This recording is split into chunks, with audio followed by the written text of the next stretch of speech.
Hi ಸ್ನೇಹಿತರೆ, ನಾನು ಮಂಜುನಾಥ್, ಸಾಧನಾ academy ಶಿಕಾರಿಪುರದಿಂದ. ಸ್ನೇಹಿತರೆ, ಇವತ್ತಿನ ತರಗತಿ ಪ್ರಚಲಿತ ಘಟನೆಗಳು, ಕರೆಂಟ್ ಅಫೇರ್ಸ್.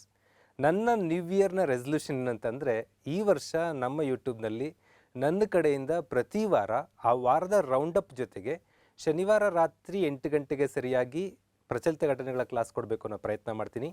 ಹಾಗೆ ಆ ವಾರದಲ್ಲಿ ಇನ್ನೊಂದು ಸಬ್ಜೆಕ್ಟ್ ಕ್ಲಾಸ್, ವಾರಕ್ಕೆ 2 ವಿಡಿಯೋ ಕೊಡಲೇಬೇಕು ಅನ್ನೋಂಥ ನಂದು ರೆಸಲ್ಯೂಷನ್ ಇದೆ. ಆ ರೆಸಲ್ಯೂಷನ್ ಎಷ್ಟು ದಿನ ಮುಂದುವರ್ಸ್ಕೊಂಡು ಹೋಗ್ತೀನಿ ಅನ್ನೋದು ನನ್ನ ವರ್ಕ್ಲೋಡ್ ಮೇಲೆ ಡಿಪೆಂಡ್ ಆಗುತ್ತೆ.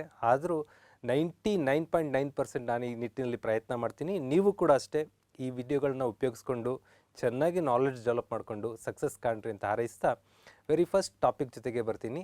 108ನೇ ಇಂಡಿಯನ್ ಸೈನ್ಸ್ ಕಾಂಗ್ರೆಸ್, ಭಾರತದ ವಿಜ್ಞಾನ ಕಾಂಗ್ರೆಸ್ ಎಂಬುದು ಈ ವರ್ಷ ನಡೀತಾ ಇದೆ ಮಹಾರಾಷ್ಟ್ರದಲ್ಲಿ. ರಾಷ್ಟ್ರಸಂತ ತುಕದೋಜಿ ಮಹಾರಾಜ್ ನಾಗ್ಪುರ್ ಯೂನಿವರ್ಸಿಟಿ ಅಂತ ಬರುತ್ತೆ, ಆ ನಾಗ್ಪುರದಲ್ಲಿ ನಡೀತಾ ಇದೆ ಈ ಇಂಡಿಯನ್ ಸೈನ್ಸ್ ಕಾಂಗ್ರೆಸ್. ನಿಮಗೆ ಗೊತ್ತೇ ಇದೆ, ಹೋದ ವರ್ಷದ ಸೈನ್ಸ್ ಕಾಂಗ್ರೆಸ್, ಹೋದ ವರ್ಷದ ಮೀನ್ಸ್ 107 ಸೈನ್ಸ್ ಕಾಂಗ್ರೆಸ್ಸು ನಮ್ಮ ಬೆಂಗಳೂರಲ್ಲಿ ನಡೆದಿತ್ತು. ಈ ಬಾರಿಯ ಸೈನ್ಸ್ ಕಾಂಗ್ರೆಸ್ಸನ್ನು ಉದ್ಘಾಟನೆ ಮಾಡ್ತಾ ಇರೋದು ನರೇಂದ್ರ ಮೋದಿಯವರು. ಇದರ ಜನರಲ್ ಪ್ರೆಸಿಡೆಂಟ್ ವಿಜಯಲಕ್ಷ್ಮಿ ಸಕ್ಸೇನಾ ಅಂತ, ಅವರು ಇಂಡಿಯನ್ ಸೈನ್ಸ್ ಕಾಂಗ್ರೆಸ್ ಒಂದು ಯೂನಿಯನ್ ಇದೆ, ಅದರ ಮುಖ್ಯಸ್ಥರಿರ್ತಾರೆ, ಅವರೇ ಇದರ ಜನರಲ್ ಪ್ರೆಸಿಡೆಂಟ್ ಆಗಿ ಮುಂದುವರಿತಾರೆ. ಈ ಬಾರಿಯ ಪ್ರಮುಖ ಥೀಮ್ ಏನು ಅಂತ ಅಂದರೆ, science and technology for sustainable development with women empowerment ಅಂತ. ಅಂದರೆ ವಿಜ್ಞಾನ ತಂತ್ರಜ್ಞಾನವನ್ನು ಸುಸ್ಥಿರ ಅಭಿವೃದ್ಧಿಗಾಗಿ ಬಳಸಬೇಕು, ಜೊತೆಗೆ ಮಹಿಳಾ ಸಬಲೀಕರಣವನ್ನು ಕೂಡ ಒಳಗೊಂಡಿರಬೇಕು ಅನ್ನೋದು ಈ ಬಾರಿಯ ಇದರ ಫೋಕಲ್ ಥೀಮ್ ಆಗಿರುತ್ತೆ. ಇಲ್ಲಿ ಏನು ಅಂತಂದರೆ ಈಕ್ವಲ್ ಅಸೆಸ್. ಸೈನ್ಸ್ ಅಂದರೆ ನಾವು ನೋಡ್ತಾ ಇದ್ದೀವಿ, ವಿಜ್ಞಾನಿಗಳ ಲಿಸ್ಟ್ ತೆಗೆದುಕೊಂಡಾಗ, ಮ್ಯಾಥಮೆಟಿಷಿಯನ್ ಲಿಸ್ಟ್ ತೆಗೆದುಕೊಂಡಾಗ ಹೆಚ್ಚಾಗಿ ಪುರುಷ ಪ್ರಧಾನ ಕಾಣ್ತಾ ಇದೆ. ಅಲ್ಲಿ ಮಹಿಳೆಯರು ಕೂಡ ಬರಬೇಕು ಅನ್ನೋದು ಈಕ್ವಲ್ ಅಸೆಸ್ ಆಗಬೇಕು. ಇಲ್ಲಿ ಈಕ್ವಲ್ ಅಸೆಸ್ ಆಗಬೇಕು ಅಂದರೆ ಸ್ಟೆಮ್ ಅಂತ ಒಂದು ಕಾನ್ಸೆಪ್ಟನ್ನು ಇಲ್ಲಿ ತರ್ತಾರೆ. ಸ್ಟೆಮ್ ಅಂದರೆ science, T for technology, E for engineering and M for mathematics. ಈ 4 ವಿಚಾರದ ಎಜುಕೇಷನಲ್ಲಿ ಮಹಿಳೆಯರ ಪಾಲುದಾರಿಕೆ ಹೆಚ್ಚಾದರೆ ಅವರ ಎಕನಾಮಿಕ್ ಪಾರ್ಟಿಸಿಪೇಷನ್ನು, ರಿಸರ್ಚಲ್ಲಿ ಅಪಾರ್ಚುನಿಟೀಸ್ಗಳು ಹೆಚ್ಚಾಗೇ ಆಗುತ್ತೆ. ಆ ಮೂಲಕ ನಾವು ಸುಸ್ಥಿರ ಅಭಿವೃದ್ಧಿ, ಮಹಿಳಾ ಸಬಲೀಕರಣದೊಂದಿಗೆ ಅನ್ನೋ ಥೀಮ್ ಇಟ್ಕೊಂಡು ಈ ಸೈನ್ಸ್ ಕಾಂಗ್ರೆಸ್ಸು ಈ ಬಾರಿ ನಾಗ್ಪುರದಲ್ಲಿ ಆಯೋಜನೆ ಆಗ್ತಾ ಇದೆ. ಸ್ನೇಹಿತರೆ, ಇಂಡಿಯನ್ ಸೈನ್ಸ್ ಕಾಂಗ್ರೆಸ್ ಅಸೋಸಿಯೇಷನ್ ಅನ್ನೋದು ಇದರ ಮೂಲ ಸಂಸ್ಥೆ. ಅದರ ಸಮ್ಮೇಳನ ವರ್ಷ ನಡೀತಾ ಇರುತ್ತೆ.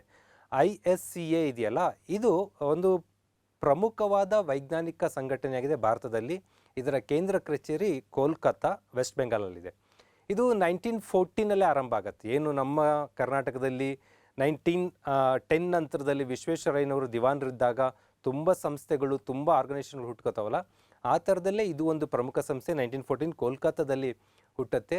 ಇದು ವರ್ಷಕ್ಕೊಮ್ಮೆ ಜನವರಿ, ಅಂದರೆ ಜನವರಿಯ ಮೊದಲ ವಾರದಲ್ಲಿ ಸೈನ್ಸ್ ಕಾಂಗ್ರೆಸ್ ನಡೆಯುತ್ತೆ. ಕೋವಿಡ್ ಸಮಯದಲ್ಲಿ ಕೆಲವೊಮ್ಮೆ ಅದು ಡೇಟ್ ಮಿಸ್ ಆಗಿದೆ ಬಿಟ್ಟರೆ ಬಹುತೇಕ ಇದು ರೆಗ್ಯುಲರಾಗಿ ನಡ್ಕೊಬರುತ್ತೆ. ಮತ್ತು ವಿಶೇಷ ಏನಂದರೆ, ಇದಕ್ಕೆ 30,000 ಸೈಂಟಿಸ್ಟ್ಗಳು, ಕರ್ನಾಟಕದ ಕೆಲವು ಪ್ರಮುಖ ಸೈಂಟಿಸ್ಟ್ಗಳು ಸೇರಿಕೊಂಡು 30,000 ಇದರ ಮೆಂಬರ್ಶಿಪ್ ಇದೆ. ಫಸ್ಟ್ ಕಾಂಗ್ರೆಸ್ ಇದೆಯಲ್ಲ, ಈ ಏನು 108ನೇ ಕಾಂಗ್ರೆಸ್ ಈಗ ನಡೀತಾ ಇದೆ, ಮೊದಲ ಕಾಂಗ್ರೆಸ್ಸು ಏಷ್ಯಾಟಿಕ್ ಸೊಸೈಟಿ ಅಂತ ಕಲ್ಕತ್ತಾದಲ್ಲಿ ಬರುತ್ತೆ, ಅಲ್ಲಿ ನಡೆದಿತ್ತು. ಈ ಹಿಂದಿನದು 107ನೇದು 2020ರಲ್ಲಿ, 21ರಲ್ಲಿ ನಡೆದಿಲ್ಲ, 20ರಲ್ಲಿ ಯೂನಿವರ್ಸಿಟಿ ಆಫ್ ಅಗ್ರಿಕಲ್ಚರ್ ಸೈನ್ಸಸ್ ಅಂತ ಬೆಂಗಳೂರು, ಇಲ್ಲಿ ನಡೆದಿತ್ತು. ಕರ್ನಾಟಕದ ಪ್ರಮುಖ ವಿಜ್ಞಾನಿ ಮತ್ತು ಮೈಸೂರು ವಿಶ್ವವಿದ್ಯಾಲಯದ ಮಾಜಿ ಉಪಕುಲಪತಿಗಳಾದಂಥ KS ರಂಗಪ್ಪನವರು ಇದರ ಅಧ್ಯಕ್ಷತೆ ವಹಿಸ್ಕೊಂಡಿದ್ದರು. ಹೀಗೆ ಈ ಸೈನ್ಸ್ ಕಾಂಗ್ರೆಸ್ ಬಗ್ಗೆ ಒಂದಷ್ಟು ಮಾಹಿತಿ ನಿಮಗೆ ಅಪ್ಡೇಟ್ ಇರಬೇಕು. ಜೊತೆಗೆ ಈ ವರ್ಷವನ್ನು ಇಂಟರ್ನ್ಯಾಷನಲ್ ಇಯರ್ ಆಫ್ ಮಿಲ್ಲೆಟ್ಸ್, ಅಂದರೆ ಸಿರಿಧಾನ್ಯಗಳ ವರ್ಷ ಅಂತೇಳಿ 2023 ಕರೀತಾ ಇದ್ದೀವಿ. ಏನಿದು ಸಿರಿಧಾನ್ಯಗಳ ವರ್ಷ, ಹೇಗೆ ಇದು ಆರಂಭ ಆಯಿತು, ಯಾಕೆ ಇದು ಕರೀತಾರೆ ಅಂತ ನೋಡೋದಾದರೆ, ಇದು ಗೌರ್ಮೆಂಟ್ ಆಫ್ ಇಂಡಿಯಾನೇ ಒಂದು ಪ್ರಪೋಸಲ್ ಕೊಡುತ್ತೆ ವಿಶ್ವಸಂಸ್ಥೆಗೆ. ಈ ವರ್ಷವನ್ನು ಅಥವಾ ಒಂದು ವರ್ಷವನ್ನು ಸಿರಿಧಾನ್ಯಗಳ ವರ್ಷ ಅಂತ ಕರಿಬೇಕು. ಏನು ಪ್ರಮುಖ ಧಾನ್ಯಗಳಿದೆ ಅದಕ್ಕಿಂತ ಹೆಚ್ಚು ನ್ಯೂಟ್ರಿಷನ್ ವ್ಯಾಲ್ಯೂ ಮತ್ತು ಆರೋಗ್ಯಕ್ಕೆ ಹಿತಕರವಾದಂಥ ಸಿರಿಧಾನ್ಯಗಳ ಬಳಕೆಗೆ ಜಗತ್ತಿನಲ್ಲಿ ಒಂದು ಪ್ರಮೋಷನ್ ಮಾಡಬೇಕು ಅನ್ನೋ ಕಾರಣಕ್ಕೆ ಭಾರತ ಸರ್ಕಾರದ ಒಂದು ಪ್ರಸ್ತಾವನೆ ಹೋಗುತ್ತೆ ವಿಶ್ವಸಂಸ್ಥೆಗೆ. ಅದನ್ನು ಒಪ್ಪಿಕೊಂಡ ವಿಶ್ವಸಂಸ್ಥೆಯ ಜನರಲ್ ಅಸೆಂಬ್ಲಿ 2023 ಅಂತಾರಾಷ್ಟ್ರೀಯ ಸಿರಿಧಾನ್ಯ ವರ್ಷವಾಗಿ ಘೋಷಣೆ ಮಾಡಿದೆ. ಸ್ನೇಹಿತರೆ, ಇದೇನು ಹೊಸ ವಿಚಾರ ಅಲ್ಲ. ಭಾರತದಲ್ಲಿ ಪ್ರಮುಖವಾಗಿ ಸಿರಿಧಾನ್ಯನೇ ಮೊದಲು ಬೆಳೆದ ಬೆಳೆ ಅಂತ ಪರಿಗಣಿಸಲಾಗುತ್ತೆ. ನಾವೇನು ಭತ್ತ, ಗೋಧಿ, ಈಗೆಲ್ಲ ಪ್ರಮುಖ ಬೆಳೆಗಳಿದೆ, ಆ ಪ್ರಮುಖ ಬೆಳೆಗಳಿಗಿಂತ ಮೊದಲು ಆರಂಭವಾಗಿದ್ದೇ ನಾವು ಈ ಸಿರಿಧಾನ್ಯಗಳ ಬೆಳೆಯಿಂದ. ಮತ್ತು ಇಂಡಸ್ ವ್ಯಾಲಿ ಏನು ನಮ್ಮದು ಹರಪ್ಪ ನಾಗರಿಕತೆ ಇದೆ, ಹರಪ್ಪ ನಾಗರಿಕತೆಯಲ್ಲೂ ಕೂಡ ಸಿರಿಧಾನ್ಯಗಳಾದ ರಾಗಿ, ಈ ಥರ ಬೆಳೆಗಳನ್ನು ಬೆಳೀತಾ ಇದ್ರು ಅಂತ ನಾವು ಕೇಳಲ್ಪಟ್ಟಿದ್ದೀವಿ. ಈಗ ಈ ಸಿರಿಧಾನ್ಯಗಳಾದ ಸಜ್ಜೆ, ನವಣೆ ಇವೆಲ್ಲ ಇದಾವಲ್ಲ, 130 ದೇಶಗಳಲ್ಲಿ ಬೆಳೆಯಲಾಗ್ತಾ ಇದೆ. ಮತ್ತು ಒಂದು 50 ಕೋಟಿ ಜನ ಇದನ್ನು ಆಫ್ರಿಕಾ ಮತ್ತು ಏಷ್ಯಾ ದೇಶಗಳು ಸೇವನೆ ಮಾಡ್ತಾರೆ. ಈಗ ನಮ್ಮ ದಕ್ಷಿಣ ಕರ್ನಾಟಕದಲ್ಲಿ ರಾಗಿ ಸೇವನೆ ಮಾಡ್ತಾರೆ. ಉತ್ತರ ಕರ್ನಾಟಕದಲ್ಲಿ ನವಣೆ, ಸಜ್ಜೆ ಸೇವನೆ ಮಾಡ್ತಾರೆ. ಇವೆಲ್ಲ ಪ್ರಮುಖ ಸಿರಿಧಾನ್ಯಗಳಾಗಿದೆ. ನಮ್ಮದು ಭಾರತದಲ್ಲಿ ವಿಶೇಷವಾಗಂದರೆ ಖಾರಿಫು, ರಾಬಿ, ಜೇಡ್ ಅಂತೆಲ್ಲ ಕ್ರಾಪ್ ಬರುತ್ತಲ್ಲ, ಅದರಲ್ಲಿ ಇದು ಪ್ರಮುಖವಾಗಿ ಖಾರಿಫ್ ಕ್ರಾಪ್ ಆಗಿರುತ್ತೆ. ಹಾಗಾಗಿ ಎಕ್ಸಾಮ್ ದೃಷ್ಟಿಯಿಂದ ನೋಡೋದಾದರೆ 2023 ಒಂದು ಸಿರಿಧಾನ್ಯ ವರ್ಷ. ಈ ಸಿರಿಧಾನ್ಯ ಅನ್ನೋದು ಈಗಿನ ಪರಿಕಲ್ಪನೆ ಇಲ್ಲ. ಈಗ ಅದನ್ನು ಬ್ರ್ಯಾಂಡ್ ಮಾಡಿಕೊಂಡು ಹೊಸ ರೂಪದಲ್ಲಿ ನಾವು ಹೊಸ ಥರದಲ್ಲಿ ತರ್ತಾ ಇದ್ದೀವಿ. ಹಾಗಂತ ಇದು ನಾಗರಿಕತೆ ಕಾಲದಿಂದನೇ ಬೆಳೆಯಲಾಗ್ತಾ ಇತ್ತು ಅನ್ನೋದು ನಮಗೆ ಗೊತ್ತಿರಬೇಕು. ಸುಮಾರು 50 ಕೋಟಿಗೂ ಹೆಚ್ಚು ಜನ ಪ್ರಮುಖ ಆಹಾರವಾಗಿ ಸಿರಿಧಾನ್ಯವನ್ನು ಸೇವಿಸ್ತಾ ಇದ್ದಾರೆ. ಮತ್ತು ಇದು ಪ್ರಮುಖವಾದ ಖಾರಿಫ್ ಬೆಳೆಯಾಗಿದೆ ಅನ್ನೋದು ನಮಗೆ ಗೊತ್ತಿರಬೇಕು. ಓಕೆ ಸ್ನೇಹಿತರೆ, ಮುಂದೆ ಬರೋಣ. ಈ ಸಿರಿಧಾನ್ಯ ಇದೆಯಲ್ಲ, ಈ ಸಿರಿಧಾನ್ಯಗಳನ್ನು ನ್ಯೂಟ್ರಿಸೆರಿಲ್ಸ್ ಅಂತ, ನ್ಯೂಟ್ರಿಷನ್ ಸೆರಿಲ್ಸ್ಗಳು ಅಂತೇಳಿ 2018ರಲ್ಲಿ ಭಾರತ ಸರ್ಕಾರ ಘೋಷಣೆ ಮಾಡುತ್ತೆ. ಅದೇ ವರ್ಷವನ್ನೇ ನಾವು ನ್ಯಾಷನಲ್ ಇಯರ್ ಆಫ್ ಮಿಲ್ಲೆಟ್ಸ್ ಅಂದರೆ ಭಾರತದ ಸಿರಿಧಾನ್ಯಗಳ ವರ್ಷವಾಗಿ ಘೋಷಣೆ ಮಾಡಿದ್ವಿ. ಹಾಗೆ ಈ ಅಂತಾರಾಷ್ಟ್ರೀಯ ಸಿರಿಧಾನ್ಯಗಳ ದಿನವನ್ನು ಡಿಸೆಂಬರಲ್ಲಿ ಓಪನಿಂಗ್ ಮಾಡಲಾಯಿತು. ಆ ಓಪನಿಂಗನ್ನು ರೋಮ್ಸ್ ಏನು ಇಟಲಿಯಲ್ಲಿ ಬರುತ್ತೆ ಅಲ್ಲಿ ಆರಂಭ ಮಾಡಲಾಯಿತು. ಇದ್ರ ಓಪನಿಂಗ್ ಸೆರೆಮನಿ ಅಲ್ಲಿ ನಡೆಯುತ್ತೆ. ಹಾಗೆ ಇತ್ತೀಚೆಗೆ ನೀವು ಟಿ ವಿಯಲ್ಲಿ ನೋಡಿರ್ತೀವಿ, ಲೋಕಸಭೆಯಲ್ಲಿ ಈ ಸಿರಿಧಾನ್ಯಗಳ ಆಹಾರವನ್ನು MP ಗಳಿಗೆ ಉಣಬಡಿಸುವಂಥ ಒಂದು ಕಾರ್ಯಕ್ರಮವನ್ನು ಕೂಡ ಇಲಾಖೆ ಹಮ್ಮಿಕೊಂಡಿರುತ್ತೆ. ಅದರಲ್ಲಿ ಪ್ರಧಾನಮಂತ್ರಿಗಳು, ಪ್ರಮುಖ ವ್ಯಕ್ತಿಗಳು, ಉಪರಾಷ್ಟ್ರಪತಿಗಳೆಲ್ಲ ಭಾಗಿಯಾಗಿರ್ತಾರೆ. ಸಿರಿಧಾನ್ಯಗಳ ಆಹಾರ ಸೇವನೆ ಮಾಡೋದನ್ನು ಪ್ರಮೋಟ್ ಮಾಡಿರ್ತಾರೆ. ಈ ವಿಚಾರ ಎಲ್ಲ ನಮಗೆ ಗೊತ್ತಿದೆ. ನೆಕ್ಸ್ಟ್ ಬರೋಣ ಸ್ನೇಹಿತರೆ, ಅನಿಲ್ ಕುಮಾರ್ ಲಾಹೋಟಿ. ಇವರು ಏನು ರೈಲ್ವೆ ಬೋರ್ಡ್ ಇದೆ, ರೈಲ್ವೆ ರಿಕ್ರೂಟ್ಮೆಂಟ್ ಬೋರ್ಡ್ ಇದೆಯಲ್ಲ, ಅದರ ಚೇರ್ಮನ್ ಮತ್ತು CEO ಆಗಿ ಆಯ್ಕೆಯಾಗಿದ್ದಾರೆ. ಇವರು 84ನೇ ಬ್ಯಾಚ್ನ ಒಬ್ಬ ಅಧಿಕಾರಿ. ಆ ಇಂಡಿಯನ್ ರೈಲ್ವೆ ಸರ್ವಿಸ್ IRS ಏನು ಬರುತ್ತೆ, ಇಂಜಿನಿಯರಿಂಗ್ಸ್ನಲ್ಲಿ ಕುರಿತಾದ ಇಂಡಿಯನ್ ರೈಲ್ವೆ ಸರ್ವಿಸಲ್ಲಿ 84ರ ಬ್ಯಾಚಲ್ಲಿ ಅಪಾಯಿಂಟ್ ಆಗ್ತಾರೆ. ಈಗ ಇವರು ಭಾರತದ ರೈಲ್ವೆ ಬೋರ್ಡ್ಗೆ ಚೇರ್ಮನ್ ಆ್ಯಂಡ್ CEO ಆಗಿದ್ದಾರೆ. ಇವರು ಬೇಸಿಕಲಿ ಗ್ವಾಲಿಯರ್ನಲ್ಲಿ ಬರುವ ಮಾಧವ ಇನ್ಸ್ಟಿಟ್ಯೂಟ್ ಆಫ್ ಟೆಕ್ನಾಲಜಿ ಸೈನ್ಸ್ನಲ್ಲಿ ಓದ್ಕೊಂಡ್ರು. ಆನಂತರ ಮಾಸ್ಟರ್ ಆಫ್ ಇಂಜಿನಿಯರಿಂಗ್ನ ರೂರ್ಕಿನಲ್ಲಿ ಪಡ್ಕೋತಾರೆ. ಹೀಗೆ ಬೆಳೆದು ಬಂದಂಥ ಒಬ್ಬ ವ್ಯಕ್ತಿ ಇವತ್ತು ರೈಲ್ವೆ ಬೋರ್ಡ್ನ ಮುಖ್ಯಸ್ಥರಾಗಿದೆ ಅನ್ನೋ ಮಾಹಿತಿ ನಮಗೆ ಗೊತ್ತಿರಬೇಕು. ಇದು ಭಾರತ ಸರ್ಕಾರದ RRB ಎಕ್ಸಾಮ್ ಎಲ್ಲ ಬರೆಯೋರಿಗೆ ಇದು ಪ್ರಮುಖವಾದ ವಿಚಾರ ಆಗುತ್ತೆ. ಮುಂದೆ ಬರೋಣ, ಸ್ಮಾರ್ಟ್ ಪ್ರೋಗ್ರಾಮ್. ಏನಿದು SMART ಪ್ರೋಗ್ರಾಮ್? ಆಯುರ್ವೇದ ಪ್ರೊಫೆಷ್ನಲ್ಸ್ಗೆ ಬೂಸ್ಟ್ ಮಾಡುವಂಥ ರಿಸರ್ಚ್ ಆ್ಯಂಡ್ ಡೆವಲಪ್ಮೆಂಟ್ R&Dನಲ್ಲಿ ಪ್ರಮುಖವಾದ ನಿಲುವುಗಳನ್ನು ತೆಗೆದುಕೊಳ್ಳುವಂಥ ಕೆಲಸ ಮಾಡೋದಕ್ಕೆ ಒಂದು ಪ್ರೋಗ್ರಾಮ್ ಡಿಸೈನ್ ಆಗಿದೆ. ದಟ್ ಈಸ್ ಸ್ಮಾರ್ಟ್ ಪ್ರೋಗ್ರಾಮ್ ಅಂತ. ಸ್ಮಾರ್ಟ್ ಅಂದರೆ scope for main streaming Ayurveda research teaching ಅಂತ. ಅಂದರೆ ಏನು ಅಂದ್ಕೊಂಡಿದ್ದೀವಿ ನಾವು, ಭಾರತದಲ್ಲಿ ವೈದ್ಯಕೀಯ ಪದ್ಧತಿಗಳು ತುಂಬ ಅಡ್ವಾನ್ಸ್ಡ್ ಆಗಿತ್ತು, ಹೆಚ್ಚು ಕಾಯಿಲೆಗಳಿಗೆ ಗುಣಪಡಿಸುವ ಶಕ್ತಿಯನ್ನು ಹೊಂದಿತ್ತು. ಬಟ್ ಅಲ್ಲಿ ಸಂಶೋಧನೆಗಳಾಗದೇ ಇರೋ ಕಾರಣಕ್ಕೆ ಅಲೋಪತಿಯೊಂದಿಗೆ ಪ್ರತಿಸ್ಪರ್ಧಿಯಾಗಿ ಬೆಳೆಯದೆ ಸ್ವಲ್ಪ ಹಿಂದುಳ್ಕೊಂಡಿದೆ. ಈವನ್ ಟುಡೇ ನಮ್ಮ ಮಕ್ಕಳು ಮೆಡಿಕಲ್ಗೆ ಹೋಗಬೇಕು ಅಂತ ಅಂದರೆ ಅಲೋಪತಿಕ್ಕಲ್ಲಿ MBBS ಸಿಕ್ತು ಅಂದರೆ ವಿ ಆರ್ ಹ್ಯಾಪಿ. ಅದೇ ಆಯುಷ್ ಕೋರ್ಸಲ್ಲಿ ಯಾವುದಾದ್ರೂ ಒಂದು ಸಿಕ್ತು ಅಂದರೆ ನಮಗೆ ಅಷ್ಟು ಸಂತೋಷ ಇರಲ್ಲ. ಯಾಕಂದರೆ ಇದು 2nd ಡಿಗ್ರಿ ಮೆಡಿಕಲ್ ಸಿಸ್ಟಮ್ ಅಂತ ನಾವು ತಿಳ್ಕೊತಾ ಇದ್ದೀವಿ. ಹಾಗಲ್ಲ, ಇದನ್ನು ತುಂಬ R&D ಮಾಡಿದರೆ, ಇದನ್ನು ಬೆಳೆಸಿದರೆ ಇದು ಪ್ರಮುಖ ಒಂದು ವಿಜ್ಞಾನ ಆಗುತ್ತೆ ಆಯುರ್ವೇದ ಅನ್ನೋ ಕಾರಣಕ್ಕೆ ಸ್ಮಾರ್ಟ್ ಪ್ರೋಗ್ರಾಮನ್ನು ಡಿಸೈನ್ ಮಾಡಲಾಗಿದೆ. NCISM national commission for Indian system of medicine ಮತ್ತು the central council for research Ayurvedic sciences CCRAS ಈ 2 ಸಂಸ್ಥೆಗಳ ಸಹಯೋಗದೊಂದಿಗೆ ಆಯುಷ್ ಇಲಾಖೆ ಈ ಸ್ಮಾರ್ಟ್ ಪ್ರೋಗ್ರಾಮನ್ನು ಡಿಸೈನ್ ಮಾಡಿದೆ. ನಮಗೆ ಸಿಂಪಲ್ ಎಕ್ಸಾಮ್ಗಳಲ್ಲಿ ವಾಟ್ ಈಸ್ ಆಯುಷ್ ಅಂತ ಕೇಳ್ಬೋದು. ಆಯುಷ್ ಅಂದರೆ A for Ayurveda, Y for yoga, U ಅನ್ನೋದು ಯುನಾನಿ ಅಂತ ಒಂದು ಮೆಡಿಕಲ್ ಸಿಸ್ಟಮ್ ಇದೆ, ಸಿದ್ಧ ಮತ್ತು ಹೋಮಿಯೋಪತಿ ಸೇರಿಕೊಂಡು ಆಯುಷ್ ಇಲಾಖೆ ನಿರ್ಮಾಣ ಆಗಿದೆ. ನಮ್ಮ ಭಾರತೀಯ ಮತ್ತು ಕೆಲವೊಂದು ಭಾರತದ ಸುತ್ತಮುತ್ತಲ ದೇಶದ ದೇಶಿ ವೈದ್ಯಕೀಯ ಪದ್ಧತಿಯನ್ನು ಡೆವಲಪ್ ಮಾಡುವಂಥ ಒಂದು ಇಲಾಖೆ ಆಯುಷ್ ಇಲಾಖೆಯಾಗಿದೆ. ಅದರಡಿಯಲ್ಲಿ ಬರ್ತಾ ಇದೆ ಸ್ಮಾರ್ಟ್ ಪ್ರೋಗ್ರಾಮ್. ಓಕೆ ಸ್ನೇಹಿತರೆ, ನೆಕ್ಸ್ಟ್ ಬರೋಣ, ಪ್ರಮೋಷನ್ ಆಫ್ ಮೈನ್ಸ್ ಟೂರಿಸಮ್. ನಾವು ಎಕೋ ಟೂರಿಸಮ್ ಗೊತ್ತು, ಹೆಲ್ತ್ ಟೂರಿಸಮ್ ಗೊತ್ತು. What is the mines tourism ಅನ್ನೋದು ನೋಡೋದಾದರೆ, ಇದು ಕೋಲ್ ಲಿಗ್ನೈಟ್ ಇಂಡಸ್ಟ್ರಿ ಬರುತ್ತಲ್ಲ, ಇದರ ಪಬ್ಲಿಕ್ ಸೆಕ್ಟರ್ ಯೂನಿಟ್ಸ್ಗಳಲ್ಲಿ ಒಂದು ಹೊಸ ಇನೋವೇಷನ್ ಮಾಡ್ತಾರೆ. ಏನು ಅಂದರೆ, ಗಣಿಗಳು ಬಳಕೆ ಆಗಿದೆ, ಗಣಿ ಎಲ್ಲ ಕೆಲಸ ಮುಗಿದಿದೆ, ಅಲ್ಲಿಂದ ಎಲ್ಲ ಅದಿರುಗಳನ್ನ ತೆಗೆದ ನಂತರ ಅದನ್ನು ಹೇಗೆ ನಾವು ಪರಿಸರ ಸ್ನೇಹಿಯಾಗಿ ಬಳಸಬಹುದು ಅನ್ನೋಂಥ ಯೋಚನೆ ಮಾಡಿದ್ದೆ ಮೈನ್ಸ್ ಟೂರಿಸಮ್. ಏನು ಮಾಡ್ತಾರೆ ಇಲ್ಲಿ ಅಂದರೆ, nature, society, forest, wild life ಇವುಗಳನ್ನು ಒಂದು ಹಾರ್ಮೋನಿಯಸ್ ಆಗಿ ಬಳಸ್ಕೊಂಡು ಹೇಗೆ ಒಂದು ಪ್ರವಾಸೋದ್ಯಮವನ್ನು ಅಭಿವೃದ್ಧಿ ಮಾಡ್ಬೋದು ಅನ್ನೋದು ಈ ನಮ್ಮ ಕಲ್ಲಿದ್ದಲು ಇಲಾಖೆ ಅಡಿಯಲ್ಲಿ ಬರುವಂಥ ಒಂದು ಪ್ರೋಗ್ರಾಮ್ ಆಗಿದೆ.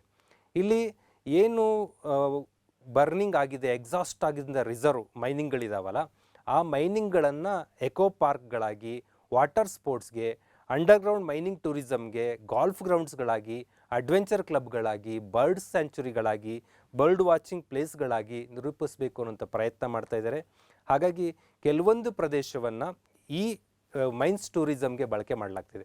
ಅದರಲ್ಲಿ ಪ್ರಮುಖವಾಗಿ 2 ಅಂದರೆ ಮುದ್ವಾನಿ ಡ್ಯಾಮ್ ಎಕೋ ಪಾರ್ಕ್ ಅಂತೇಳಿ, ಅದನ್ನು ನಾರ್ದರ್ನ್ ಕೋಲ್ಫೀಲ್ಡ್ಸ್ ಲಿಮಿಟೆಡ್ ಅವರು ಸಿಂಗ್ರೌಲಿ ಅಂತ ಏನು ಕಲ್ಲಿದ್ದಲು ಗಣಿ ಇದೆ, ಆ ಸಿಂಗ್ರೌಲಿ ಗಣಿ ಬಳಿಯಲ್ಲಿ ನಿರ್ಮಾಣ ಮಾಡಿದ್ದಾರೆ.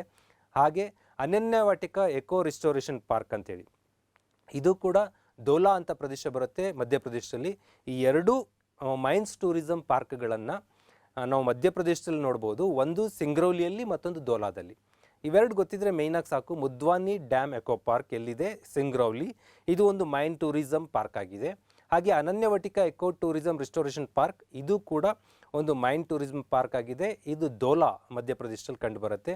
ಇದು ಒಂಥರ ಹೊಸ ಇನಿಷಿಯೇಟಿವ್. ನಾವು ಬೇರೆ ಬೇರೆ ಟೂರಿಸಮ್ ನೋಡ್ತಾ ಇದ್ದೀವಲ್ಲ, ಅದ್ರ ಮಧ್ಯೆ ಮೈನ್ಸ್ ಟೂರಿಸಮ್ ಎಕ್ಸಾಸ್ಟ್ ಆದಂಥ ಅಥವಾ ಬರಿದಾದಂಥ ಗಣಿ ಪ್ರದೇಶದಲ್ಲಿ ಪರಿಸರ ಸ್ನೇಹಿ ಅಭಿವೃದ್ಧಿಯನ್ನು ಮಾಡುವಂಥ ಪ್ರಯತ್ನ ಮಾಡ್ತಾ ಇದೆ. ಇವೆಲ್ಲ ಸಸ್ಟೈನಬಲ್ ಗೋಲ್ ಅಂಡರಲ್ಲಿ ಬರುವಂಥ ಕೆಲಸಗಳಾಗಿದೆ.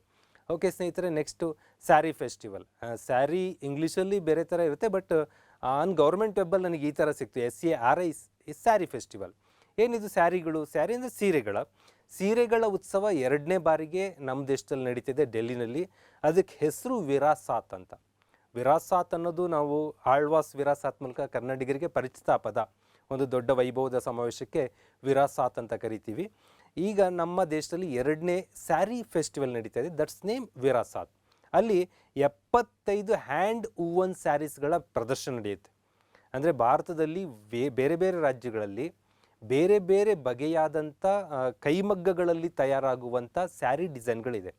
ಅವುಗಳಲ್ಲಿ ಈ ಬಾರಿ 75 ಹ್ಯಾಂಡ್ ವೂವನ್ ಸ್ಯಾರಿಗಳ ಡೆಮೋ ನಡೀತಾ ಇದೆ 3ನೇ ತಾರೀಕಿಂದ 17ನೇ ತಾರೀಕು ಜನವರಿವರೆಗೂ ಡೆಲ್ಲಿನಲ್ಲಿ. ಇಲ್ಲಿ ಪ್ರಮುಖವಾಗಿ ಬಣ್ಣದ, ಕಟ್ಟು ಹಾಕಿದ, ಚಿಲ್ಕನ್ ಎಂಬ್ರಾಯ್ಡ್ ಮಾಡಿದಂಥ ಹ್ಯಾಂಡ್ ಬ್ಲಾಕ್ ಸ್ಯಾರೀಸ್ಗಳನ್ನೆಲ್ಲ ಪ್ರದರ್ಶನ ಮಾಡುತ್ತೆ. ಕಲಂಕರಿ ಕಲೆ ಇದೆಯಲ್ಲ, ಅದನ್ನು ಪ್ರದರ್ಶನ ಮಾಡಲಾಗುತ್ತೆ. ಹಲವಾರು ಬಗೆಯ ಸ್ಯಾರಿಗಳ ಪ್ರದರ್ಶನ ಇದೆ. ಇಲ್ಲಿ ನಮಗೆ ಗೊತ್ತಿರಬೇಕಾಗದ್ದು, ವಿರಾಸಾತ್ ಸ್ಯಾರಿ ಫೆಸ್ಟಿವಲ್ಲಿ ಕರ್ನಾಟಕದ ಯಾವ ಸ್ಯಾರಿ ಬಗ್ಗೆ ಪ್ರದರ್ಶನಗೊಳ್ತು ಅಂದರೆ ಇಳ್ಕಲ್ ಸ್ಯಾರಿ ಅನ್ನೋದು ನಮಗೆ ಗೊತ್ತಿರಬೇಕು. ಇದು 75 ವೈವಿಧ್ಯಮಯ ಹ್ಯಾಂಡ್ ವೂವನ್ ಸ್ಯಾರಿಗಳ ಪ್ರದರ್ಶನ ಕೂಡ ನಡೀತು. ಇನ್ನೊಂದು ವಿರಾಸಾತ್ ಅನ್ನೋದು ಸ್ಯಾರಿ ಫೆಸ್ಟಿವಲ್ ಅನ್ನೋದು ನಮಗೆ ಗೊತ್ತಿರಬೇಕು. ಓಕೆ ಸ್ನೇಹಿತರೆ, ನೆಕ್ಸ್ಟ್ ಬರೋಣ. National campaign on rise. ಏನಿದು rise? RISE, rising India through spiritual empowerment. Bharat ಅಭಿವೃದ್ಧಿ ಆಗಬೇಕು, ಆರ್ಥಿಕವಾಗಿ ಆಗಬೇಕು, ಸಾಮಾಜಿಕವಾಗಿ ಆಗಬೇಕು, ವೈಜ್ಞಾನಿಕವಾಗಿ ಆಗಬೇಕು ಅನ್ನೋದ್ರ ಜೊತೆಗೆ ಒಂದು ಸಂಸ್ಥೆಯವರು ಒಂದು ಪ್ರೋಗ್ರಾಮನ್ನು ಡಿಸೈನ್ ಮಾಡ್ತಾರೆ, ಸ್ಪಿರಿಚುವಲ್ ಎಂಪವರ್ಮೆಂಟ್ ಮೂಲಕ ರೈಸಿಂಗ್ ಇಂಡಿಯಾ ರೂಪಿಸಬೇಕು ಅಂತ. ಯಾರು ಮಾಡ್ತಾರೆ? ಸಾಮಾನ್ಯವಾಗಿ ಇದನ್ನೆಲ್ಲ ಮಾಡಬೇಕು ಅಂದರೆ ಅದರ ರಿಲೇಟೆಡ್ ಆಗಿ ಕೆಲಸ ಮಾಡ್ತಾ ಇರುವಂಥ ಸಂಸ್ಥೆಗಳಾಗಿರಬೇಕು. ಐದರ್ ಈಶಾ ಸಂಸ್ಥೆ ಅಥವಾ ಕರ್ನಾಟಕದಲ್ಲಿರುವಂಥ ಆರ್ಟ್ ಆಫ್ ಲಿವಿಂಗ್, ಹೀಗಾಗಿರಬೇಕು. ಆದರೆ ಈ ಬಾರಿ ಇದನ್ನು ಡಿಸೈನ್ ಮಾಡಿರೋದು ಬ್ರಹ್ಮಕುಮಾರೀಸ್ ಅನ್ನುವಂಥ ಒಂದು ಸಂಸ್ಥೆ, ಮೌಂಟ್ ಅಬುನಲ್ಲಿ ಬರುತ್ತೆ, ರಾಜಸ್ಥಾನದಲ್ಲಿ. ದೇಶದಾದ್ಯಂತ ಇದ್ರ ಶಾಖೆಗಳನ್ನು ನೋಡ್ಬೋದು, ನಮ್ಮೂರುಗಳಲ್ಲೂ ನೋಡ್ತಾ ಇರ್ತೀವಿ.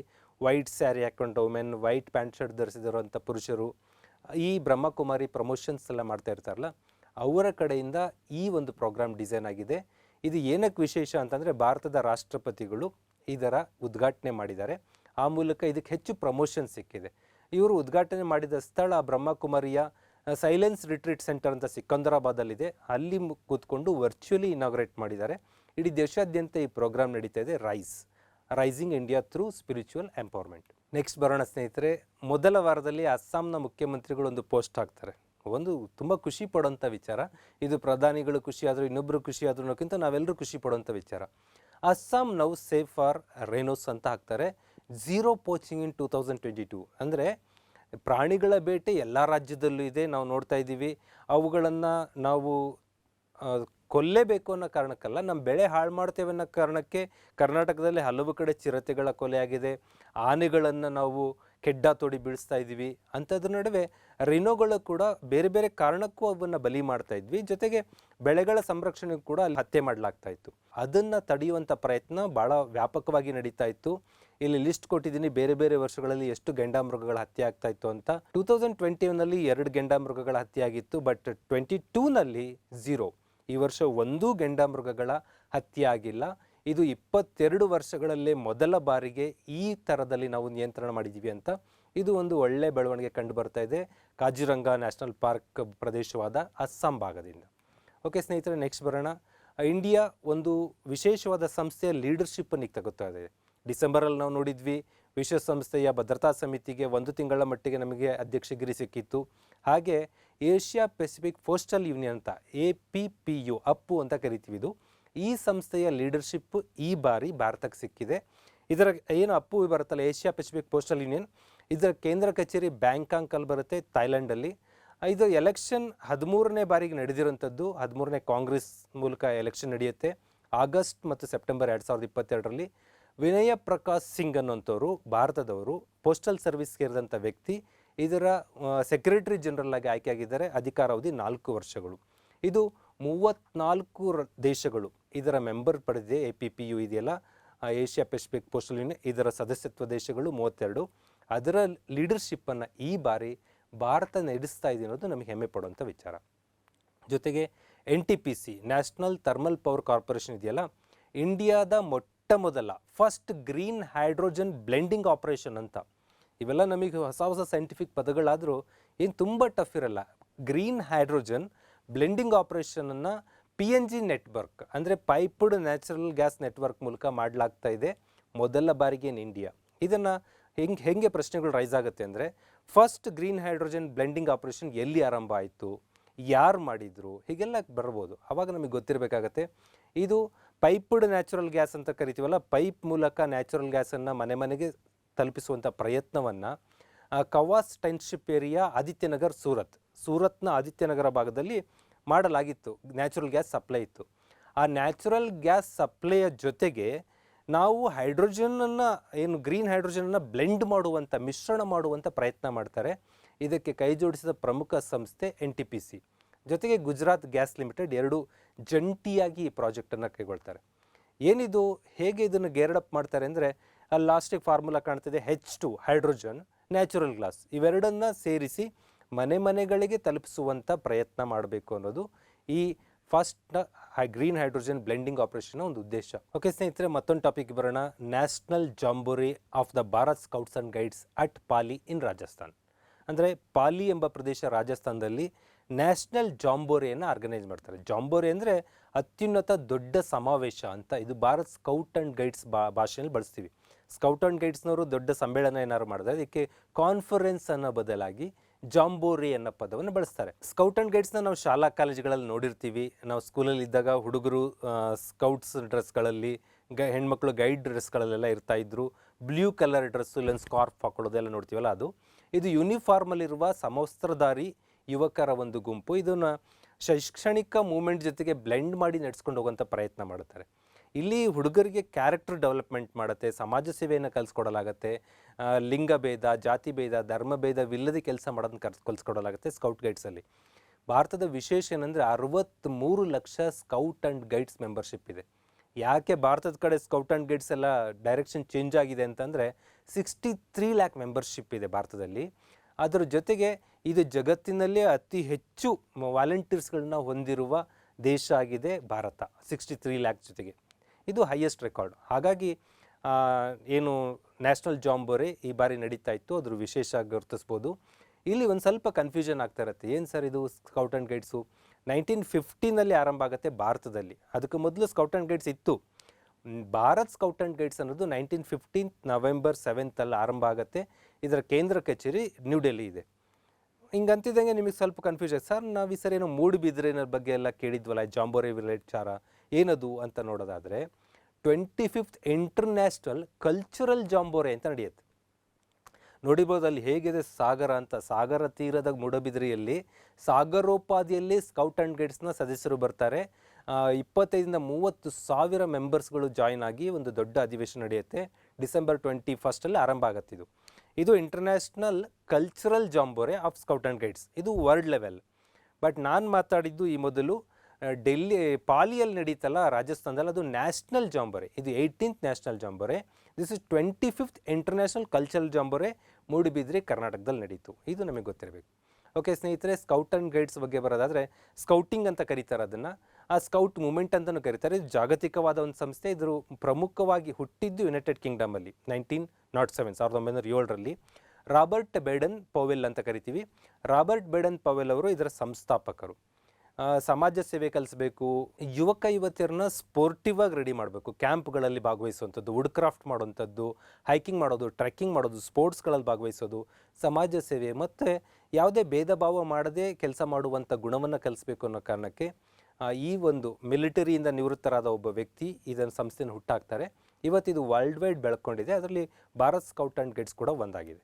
ಓಕೆ ಸ್ನೇಹಿತರೆ, ನೆಕ್ಸ್ಟ್ ಬರೋಣ. ಯೂನಿಯನ್ ಕ್ಯಾಬಿನೆಟ್ ಇತ್ತೀಚೆಗೆ ನ್ಯಾಷನಲ್ ಗ್ರೀನ್ ಹೈಡ್ರೋಜನ್ ಮಿಷನ್ ಅಂತ ಒಂದು ಮಿಷನ್ಗೆ ಅಪ್ರೂವಲ್ ಕೊಟ್ಟಿದೆ. ಏನದು ನ್ಯಾಷನಲ್ ಗ್ರೀನ್ ಹೈಡ್ರೋಜನ್ ಮಿಷನ್? ಇದರಿಂದ ಏನೇನು ಲಾಭ ಆಗುತ್ತೆ? ಇದು ಪ್ರಾರಂಭಿಕವಾಗಿ 19,744 ಕೋಟಿ ರೂಪಾಯಿ ಅದೊಂದು ಪ್ರಾಜೆಕ್ಟ್. ಇದು ಗ್ರೀನ್ ಹೈಡ್ರೋಜನ್ ಉತ್ಪಾದನೆಯನ್ನು ಹೆಚ್ಚು ಮಾಡೋ ಮೂಲಕ ನಾವು ದೇಶದಲ್ಲಿ ಒಂದು ಹೊಸ ಇಂಧನ ರೂಪವನ್ನು, ಹೊಸ ಇಂಧನ ಸ್ವರೂಪವನ್ನು ಕಂಡುಕೋಬೇಕು ಅಂತ. ಈಗ ನೋಡಿದ್ದೀವಿ, ಭಾರತ ಆದಾಯದಲ್ಲಿ ನಾವು ಹೆಚ್ಚು ಹೊರಗೆ ಕೊಡ್ತಾ ಇರೋದೇ ಹೈಡ್ರೋಕಾರ್ಬನ್ ರಿಲೇಟೆಡ್ ಆಗಿ. ಆ ಹೈಡ್ರೋಕಾರ್ಬನ್ ರಿಲೇಟೆಡ್ ಆಗಿ ನಾವು ಹೆಚ್ಚು ಇನ್ವೆಸ್ಟ್ ಮಾಡ್ತಾ ಇರೋದ್ರಿಂದ ಭಾರತದ ಅಭಿವೃದ್ಧಿಗೆ ತೊಡಕಾಗ್ತಾ ಇದೆ. ನಮ್ಮ ಇಂಧನದ ಸೋರ್ಸನ್ನು ನಮ್ಮಲ್ಲೇ ನಾವು ರೆಡಿ ಮಾಡ್ಕೊಳ್ತಾ ಬಂದುಬಿಟ್ರೆ ಆಟೋಮೆಟಿಕ್ಲಿ ನಾವು ಹೊರಗಡೆ ಡಿಪೆಂಡ್ ಆಗಿದ್ದೀವಲ್ಲ ಪೆಟ್ರೋಲಿಯಂ ಪ್ರಾಡಕ್ಟ್ಗಳಿಗೆ, ಅದನ್ನು ಕಡಿಮೆ ಮಾಡ್ಕೋಬೋದು ಅಂತ. ಈ ಮಿಷನ್ನಲ್ಲಿ ಏನೇನು ಟಾರ್ಗೆಟ್ಗಳನ್ನ ಇಟ್ಕೊಂಡಿದ್ದಾರೆ ಅಂದರೆ 2030 ವೇಳೆಗೆ ಗ್ರೀನ್ ಹೈಡ್ರೋಜನ್ ಪ್ರೊಡಕ್ಟಿಂಗ್ ಕೆಪಾಸಿಟಿ ಇದೆಯಲ್ಲ, ಇದನ್ನು 5 ಮಿಲಿಯನ್ ಮೆಟ್ರಿಕ್ ಟನ್ವರೆಗೂ ಏರಿಸಬೇಕು. ಅಂದರೆ ವರ್ಷಕ್ಕೆ 5 million metric ton green hydrogen ಉತ್ಪಾದನೆ ನಾವು ಮಾಡಬೇಕು ಅನ್ನೋದು ಒಂದು ಟಾರ್ಗೆಟ್ ಆಗಿದೆ. ಇದರಿಂದ ನಾವು 125 ಗಿಗಾವ್ಯಾಟ್ ವಿದ್ಯುತ್ತನ್ನು ಉತ್ಪಾದನೆ ಮಾಡೋ ಮೂಲಕ ದೇಶಕ್ಕೆ ಪೂರಕವಾಗಿ ಕೆಲಸ ಮಾಡಬೇಕು ಅನ್ನೋದು ಒಂದು ಟಾರ್ಗೆಟ್. ನಂಬರ್ 2, 8 ಲಕ್ಷ ಕೋಟಿ ಇನ್ವೆಸ್ಟ್ಮೆಂಟ್, ಹೂಡಿಕೆಯನ್ನು ಎಲ್ಲಿ ಮಾಡೋಣ? ಈಗ ನಮಗೆ ರಿಲೀಸ್ ಮಾಡಿದ ಇನಿಷಿಯಲ್ ರಿಲೀಸು 19,000 ಕೋಟಿ ಆದರೂ 2030 ವೇಳೆಗೆ ಈ ಕ್ಷೇತ್ರಕ್ಕೆ ಪಬ್ಲಿಕ್ ಆಗಿರ್ಬೋದು, ಪ್ರೈವೇಟ್ ಆಗಿರ್ಬೋದು, ಟೋಟಲ್ ಇನ್ವೆಸ್ಟ್ಮೆಂಟು 8 ಲಕ್ಷ ಕೋಟಿವರೆಗೂ ಆಗಬೇಕು. 6 ಲಕ್ಷ ಉದ್ಯೋಗಗಳನ್ನು ಸೃಷ್ಟಿ ಮಾಡಬೇಕು. ಫಾಸಿಲ್ ಫ್ಯೂಯಲ್ ಏನು ಪಳೆಯುಳಿಕೆಯಿಂದ ನಾವು ಬಳಸ್ತಾ ಇದ್ದೀವಿ, ಇದರ ಮೇಲಿನ ನಾವೇನು ಇನ್ವೆಸ್ಟ್ ಮಾಡ್ತಾ ಇದ್ದೀವಿ ಅದನ್ನು ಅಟ್ಲೀಸ್ಟ್ 1 ಲಕ್ಷ ಕೋಟಿ ಪರ್ ಆ್ಯನಮ್ ಕಡಿಮೆ ಮಾಡಬೇಕು. ಅದಕ್ಕೆ ನಾವೇನು ಖರ್ಚು ಮಾಡ್ತಾಯಿದ್ದೀವಿ ಅದನ್ನು ಕಡಿಮೆ ಮಾಡಬೇಕು. ಹಾಗೆ 50 million metric ton green house gas ಏನು ಎಮಿಟ್ ಆಗ್ತಾ ಇದೆ, ಹಸಿರು ಮನೆ ಅನಿಲಗಳೇನು ನಾವು ಬಿಡ್ತಾ ಇದ್ದೀವಿ, ಅದನ್ನು ಕಡಿಮೆ ಮಾಡಬೇಕು. ಅರ್ಥ ಆಯಿತು ಅನ್ಕೋತೀನಿ.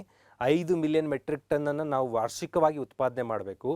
ಅದರ ಜೊತೆಗೆ 125 ಗಿಗಾವ್ಯಾಟ್ ವಿದ್ಯುತ್ ಉತ್ಪಾದನೆ ಮಾಡಬೇಕು.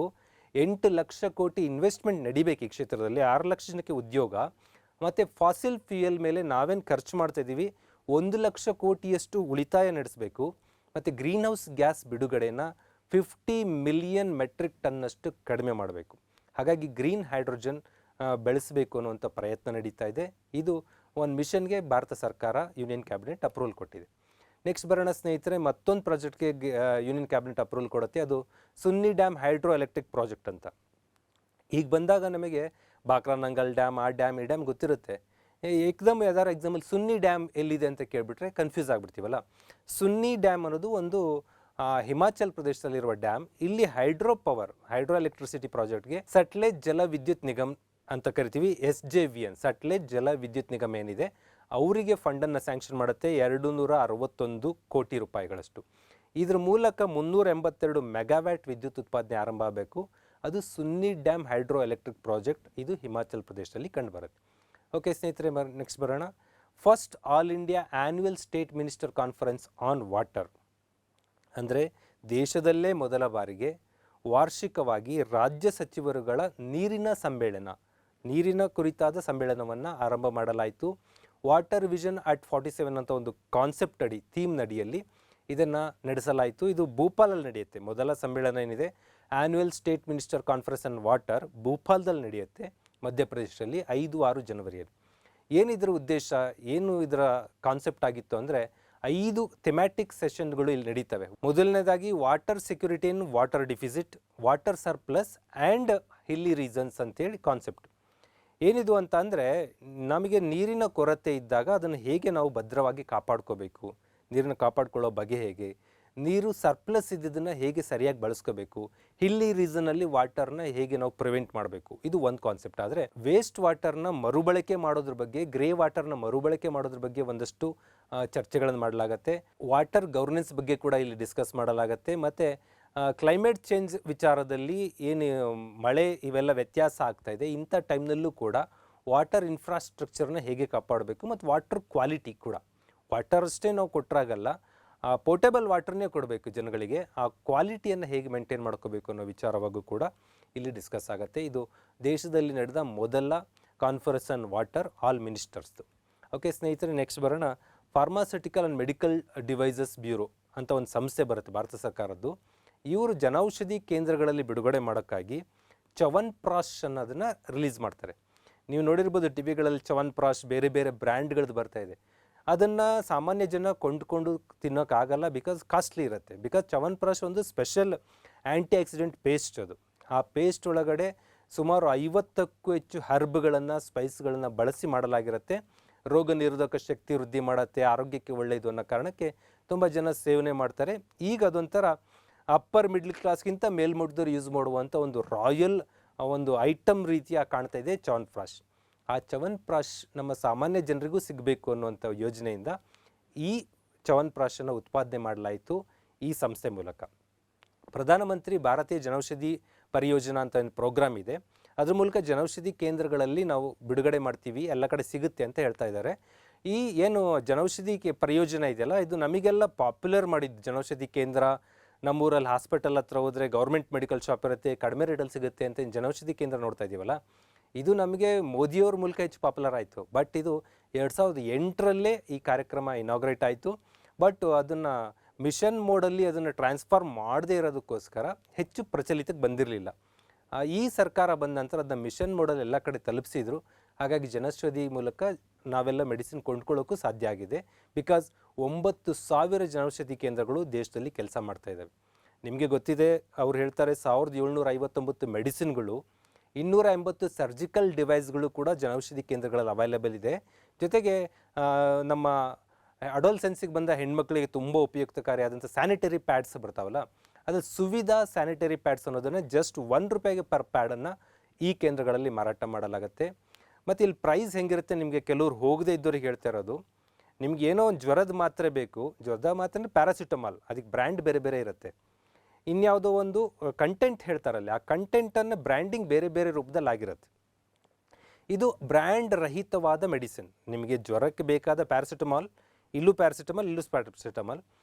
ಪ್ರೈವೇಟ್ ಕೇಂದ್ರಗಳಲ್ಲಿ ಅದಕ್ಕೊಂದು ಬ್ರ್ಯಾಂಡಿಂಗ್ ಹೆಸರಿರುತ್ತೆ, ಈಗ ಬ್ರ್ಯಾಂಡಿಂಗ್ ಹೆಸರಿರೋಲ್ಲ.